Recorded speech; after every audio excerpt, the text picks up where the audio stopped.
Halo, assalamualaikum warahmatullahi wabarakatuh. Dan di sini saya akan menjelaskan mata kuliah pasar modal syariah pada materi saham syariah yang telah saya buat di PPT yang disusun oleh saya, yaitu Gunarsi. Nah, pada bab 1 pendahuluan. Saham adalah surat bukti atau tanda kepemilikan bagian modal pada suatu perusahaan terbatas. Pemilik saham sekaligus juga merupakan pemilik perusahaan. Semakin besar saham yang dimiliki, maka semakin pula besar kekuasaan perusahaan tersebut. Keuntungan yang diperoleh dari perusahaan tersebut dinamakan dividen sesuai Mitra 2009. Menurut Bursa Efek Jakarta atau BEJ, saham syariah merupakan efek yang memiliki bentuk saham dan tidak melanggar prinsip syariah di pasar modal. Dalam konteksnya, saham ini telah diatur dalam peraturan perundang-undangan dan peraturan OJK lainnya. Oleh karena itu, saham sejenis ini memiliki konsep yang merujuk pada kegiatan masyarakat atau serikat dagang atau sirkah. Agar saham yang dipilih tidak melanggar syariat, OJK telah menentukan kriteria seleksinya. Hal ini tertuang dalam peraturan OJK. Kriterianya menerbitkan daftar efek syariah. Nah, dalam PPT yang akan saya jelaskan, di sini ada rincian isi pembahasan di dalamnya, yaitu A. Mengenal saham dan saham syariah. Yang pertama ada pengertian saham, yang kedua ada dasar hukum saham syariah, B. Saham syariah di Indonesia, C. Perkembangan saham syariah pada beberapa negara, D. Standar legal investasi saham syariah di Indonesia, E. Fungsi dan karakter saham syariah, F. Pihak yang terlibat di saham syariah, G. Sistem di saham syariah, dan H. Jakarta Islamic Index atau JII. Nah, di sini ada A. Mengenal saham dan saham syariah. 1. Pengertian saham. Saham merupakan surat bukti kepemilikan atas sebuah perusahaan yang melakukan penawaran umum atau go publik dalam nominal ataupun persentase tertentu. Menurut beberapa ahli, menurut Subagio 1977, saham merupakan tanda penyertaan modal pada suatu perseroan terbatas atau PT. Nah, saham dari segi syariah merupakan salah satu bentuk saham biasa yang memiliki karakteristik khusus berupa kontrol yang ketat dalam hal kehalalan ruang lingkup kegiatan usahanya. Dalam prinsip Islam, penyertaan modal dilakukan pada perusahaan yang tidak melanggar syariat seperti pada bidang perjudian, riba, memproduksi barang yang diharamkan, minum-minuman keras, dan makanan lainnya. Di Indonesia, prinsip penyertaan modal secara Islam tidak diwujudkan dalam bentuk saham Islam maupun non-Islam, tetapi berupa pembentukan indeks saham yang memenuhi prinsip Islam. Dalam hal ini, di Bursa Efek Indonesia terdapat Jakarta Islamic Index yang merupakan 30 saham yang memenuhi kriteria Islam diterapkan Dewan Islam Nasional atau DSN. Saham dikategorikan menjadi dua, yaitu saham syariah dan juga saham non-syariah. Perbedaan ini terletak pada kegiatan usaha dan tujuannya. Saham syariah adalah sertifikat yang menunjukkan bukti kepemilikan suatu perusahaan yang diterbitkan oleh emiten yang kegiatan usaha maupun cara pengelolaannya tidak bertentangan dengan prinsip syariah. Selanjutnya, 2. Dasar hukum saham syariah. Dikarenakan belum adanya nas atau teks Al-Quran maupun Al-Hadis yang menghukumi secara jelas dan pasti tentang keberadaan saham, maka para ulama dan fuqaha kontemporer berusaha untuk menemukan rumusan kesimpulan hukum sendiri untuk saham usaha tersebut, dikenal dengan istilah ijtihad, yaitu sebuah usaha dengan sungguh-sungguh untuk mendapatkan dan mengeluarkan hukum Islam yang belum disebut secara jelas di Al-Quran dan Hadis dengan mengacu kepada standar dasar hukum yang diakui keabsahannya. Nah, di sini para fuqaha tidak membolehkan transaksi jual beli saham, memberikan beberapa argumentasi. Nah, di antara 7, saya akan menyebutkan 2 di antaranya. Yang satu, yaitu saham dipahami sebagai layaknya obligasi, di mana saham juga merupakan utang perusahaan terhadap investor yang harus dikembangkan. Maka dari itu diperjualbelikan hukumnya dengan jual beli utang yang dilarang Islam. Yang kedua, banyaknya praktik jual saham najasi di Bursa Efek. Nah, ada beberapa sudah jelas di layar yang sudah saya cantumkan. Nah, di sini aturan dan norma jual beli saham tetap mengacu kepada pedoman jual beli barang pada umumnya, yaitu terpenuhinya rukun, syarat, dan lain sebagainya yang harus terpenuhi sesuai aturan dan juga norma. Nah, di sini adanya fatwa ulama kontemporer tentang jual beli saham semakin memperkuat landasan dan bolehnya jual beli saham dalam kumpulan fatwa Dewan Islam Nasional Saudi Arabia yang diketuai oleh Sheikh Abdul Aziz bin Abdillah bin Baj, jilid 13, bab jual beli, halaman 320-321. Nah, fatwanya berbunyi seperti ini. Jika saham yang diperjualbelikan tidak serupa dengan uang secara utuh apa adanya, akan tetapi hanya representasi dari sebuah aset seperti tanah, mobil, pabrik, yang sejenisnya, dan hal tersebut merupakan sesuatu yang telah diketahui oleh penjual dan pembeli, maka dibolehkannya hukum untuk diperjualbelikan dengan harga tunai ataupun tangguh, yang dibayar secara kontan ataupun beberapa kali pembayaran, berdasarkan keumuman dalil tentang bolehnya jual beli. Selain fatwa tersebut, Fatwa Dewan Islam Nasional Indonesia juga telah memutuskan akan bolehnya jual beli saham. Fatwa DSN MUI nomor 40 DSN MUI 2003. Dalam pembayarannya mulai 2007, BPPAM, lembaga keuangan, sudah mengeluarkan daftar efek Islam yang berisi emiten dan sahamnya sesuai dengan ketentuan Islam berdasarkan keputusan Ketua Badan Pengawasan Pasar Modal Lembaga Keuangan nomor Cap 325 BI 2007 tentang daftar efek Islam tanggal 12 September yang berisi 174 saham Islam. Nah, selanjutnya ada B, saham syariah di Indonesia. Di Indonesia, perkembangan instrumen syariah di pasar modal sudah terjadi sejak tahun 1997. Diawali dengan lahirnya reksadana syariah yang diprakarsai Dana Reksa, selanjutnya PT Bursa Efek Jakarta BEJ bersama dengan PT Dana Reksa Investment Management atau DIM meluncurkan Jakarta Islamic Index yang mencakup 30 jenis saham emiten yang kemudian usahanya memenuhi ketentuan tentang hukum syariah. Nah, dalam perjalanan perkembangan pasar modal syariah di Indonesia telah mengalami kemajuan. Sebagai gambaran, setidaknya terdapat beberapa perkembangan dan kemajuan pasar modal syariah yang patut dicatat. Di antaranya ada diterbitkan 6 fatwa Dewan Syariah Nasional Majelis Ulama Indonesia DSN MUI yang berkaitan dengan industri pasar modal. Nah, di layar nih di PPT sudah saya cantumkan fatwa ke-6 tentang saham syariah yang ada di Indonesia. Selanjutnya ada perkembangan saham syariah pada beberapa negara. Menurut Acen 2000, perkembangan penetapan indeks syariah dan equity fund seperti reksadana adalah Amerika Serikat. Setelah The Amanah Funds diluncurkan, The North American Islamic Trust sebagai equity funds pertama di dunia tahun 1986. 3 tahun kemudian, Dow Jones Index meluncurkan Dow Jones Islamic Market Index atau DJIM.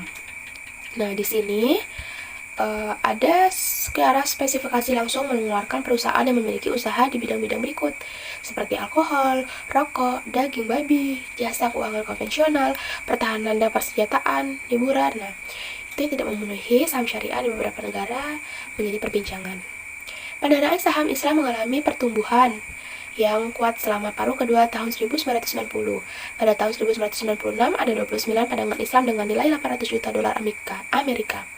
Selama periode tersebut, kinerja pendanaan Islam mengalami kemajuan karena investor tidak punya percontohan yang sesuai dengan nilai kinerja. Menjelang bulan Maret 2002, jumlah penawaran Islam meningkat sampai 105 dengan total aset mencapai 3,3 juta dolar Amerika.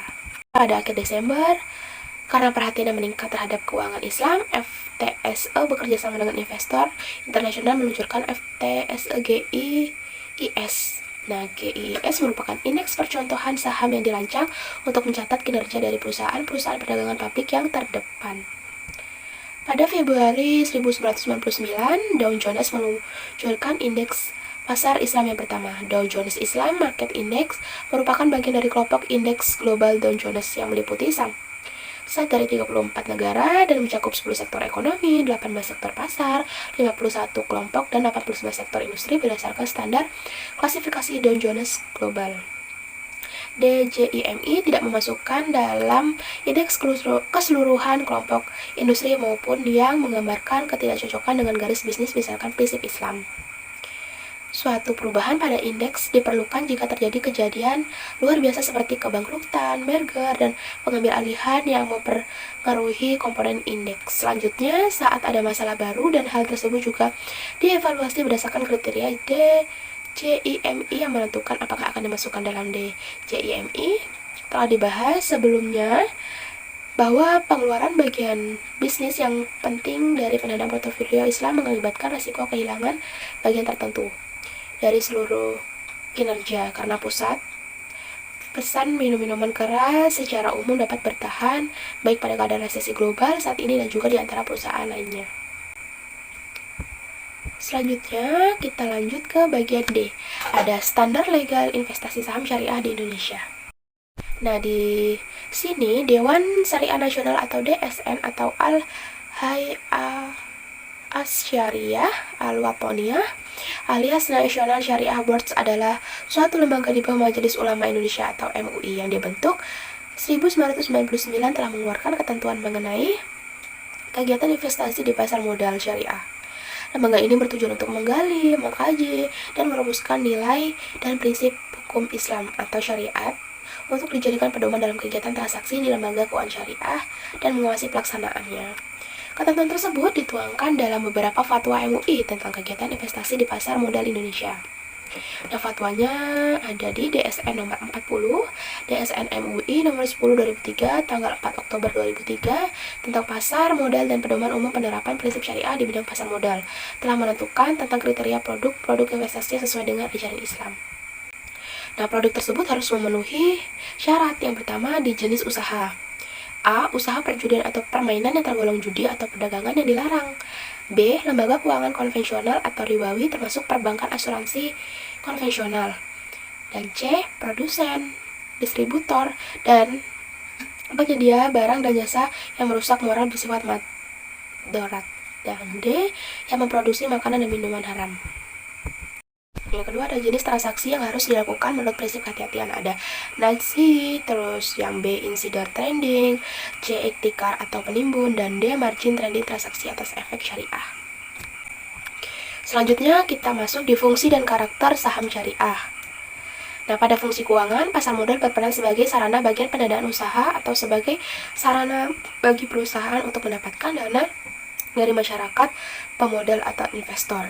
Dana yang diperoleh dari pasar modal dapat dipergunakan untuk pengembangan saham, ekspansi, penambahan modal kerja dan lainnya.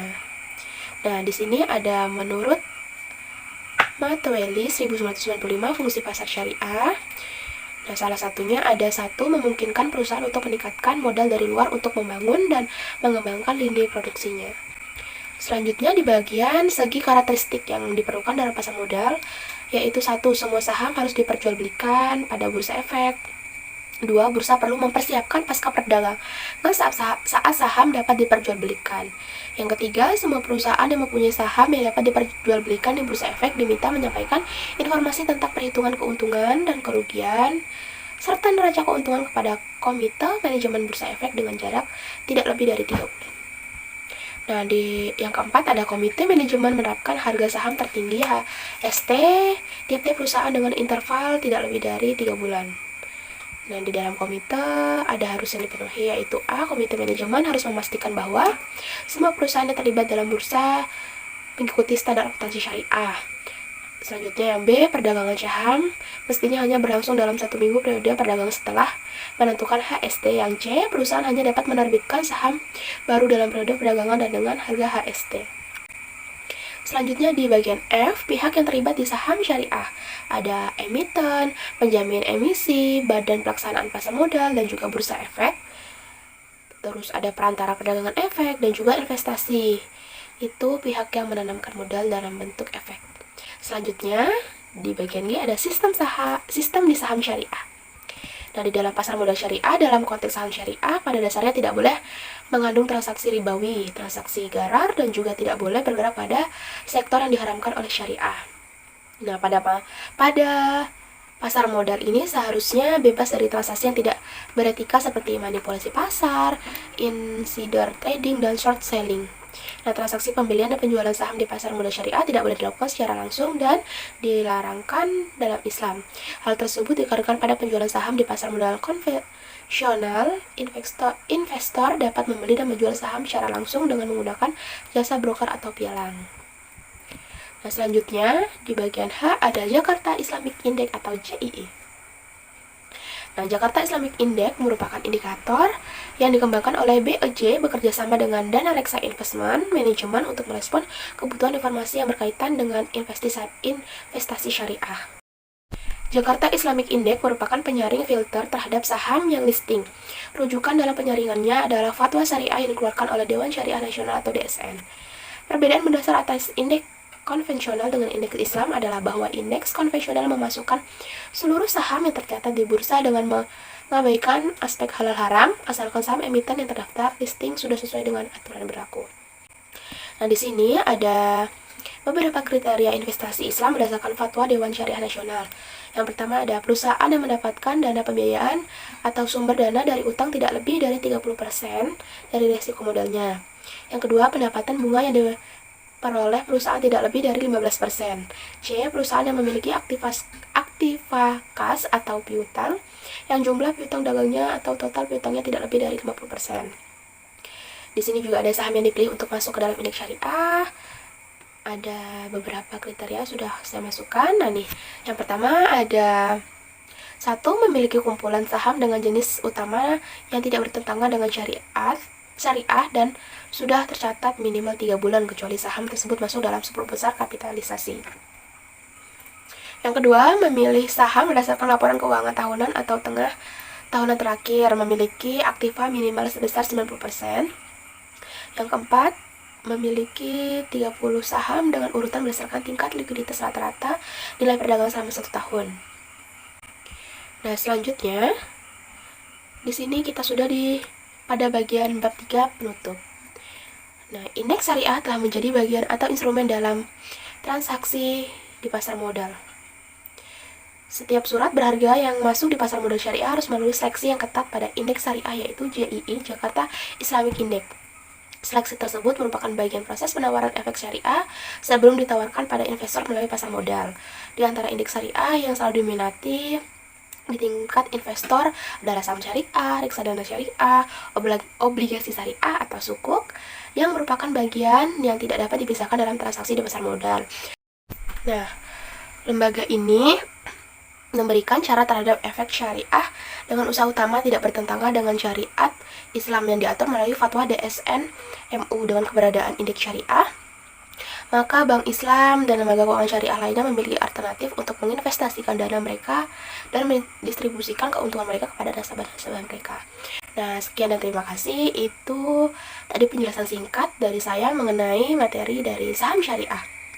Cukup sekian dan terima kasih. Wassalamualaikum warahmatullahi wabarakatuh.